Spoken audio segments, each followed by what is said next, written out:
नमस्कार, मैं हूं प्रज्ञा मिश्रा और आप देख रहे हैं उल्टा चश्मा UC।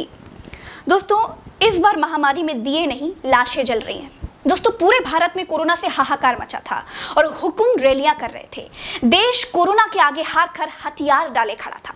प्रधानमंत्री बंगाल में ममता को हराना ही अपना परम कर्तव्य मान बैठे थे। इतिहास ये कभी नहीं भूल सकता कि जब देश को अपने प्रधानमंत्री की सबसे ज्यादा जरूरत थी तो खुद प्रधानमंत्री ने देश को कोरोना के हवाले कर दिया।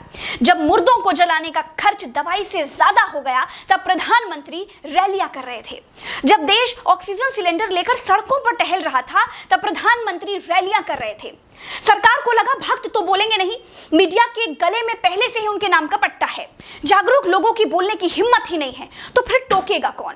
दिल्ली सरकार समेत अलग अलग राज्यों की सरकारें कानों में तेल डालकर सो रही थी। देश ने दूसरा रास्ता चुना। सरकार की जगह अदालतों का दरवाजा खटखटाया। भारत के 6 राज्यों की अदालतों में कोरोना से जान बचाने के लिए लोगों ने गुहार लगाई।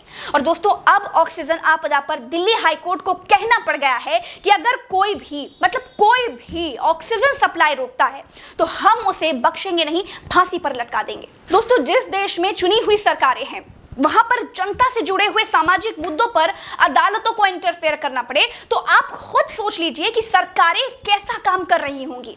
देश की दशा खराब होने के बाद अब तस्वीरें आ रही हैं कि ऑक्सीजन टैंकर बड़े बड़े जहाजों में लादे जा रहे हैं। हवाई मार्ग से हवा आ रही है। ट्रेनों पर ऑक्सीजन से भरे ट्रक लाद कर लाए जा रहे हैं।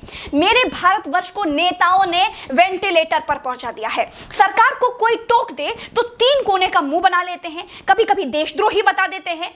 सर, सिर्फ धर्म की अफीम चटाने से देश नहीं चलता है।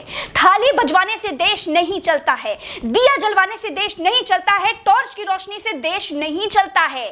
थाली बजवा लेने से, ताली बजवा लेने से देश नहीं चलता है। देश चलाने के लिए रैलियां छोड़कर लोगों का सुख दुख और तकलीफ समझनी पड़ती है। खैर, सुखद खबर यह है कि मोदी जी ने ऑक्सीजन के लिए अंबानी से बात कर ली है। संकट की घड़ी में अंबानी जी मोदी जी को ऑक्सीजन देंगे।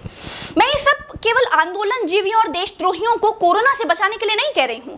लखनऊ में मेरे प्रिय बीजेपी विधायक सुरेश श्रीवास्तव जी कोरोना से मर गए। उनकी पत्नी की मृत्यु भी कोरोना से हो गई। मेरे जानने वाले औरैया सदर से विधायक रमेश दिवाकर जी की भी कोरोना से मृत्यु हो गई। बीजेपी की तरफ से लखनऊ जिला पंचायत सदस्य का चुनाव लड़ रहे बीजेपी प्रत्याशी उदित नारायण जी की मौत भी कोरोना से हो गई। लखनऊ के पूर्व विधायक श्याम किशोर यादव जी के बेटे की मौत भी कोरोना से हो गई। जागिए, कोरोना की काली छाया से देश को बाहर निकालिए। खुद को पहचानिए। आप केवल प्रचारक नहीं हैं, आप हमारे प्रधानमंत्री भी हैं। हो सकता है कि आपने कोई विदेशी टीका लगवा लिया हो, लेकिन फिर भी प्रधानमंत्री जी, हम देशवासियों को आपके स्वास्थ्य की चिंता है। आप भी मास्क लगाया कीजिए। चलते हैं। राम राम, दुआ सलाम, जय हिंद।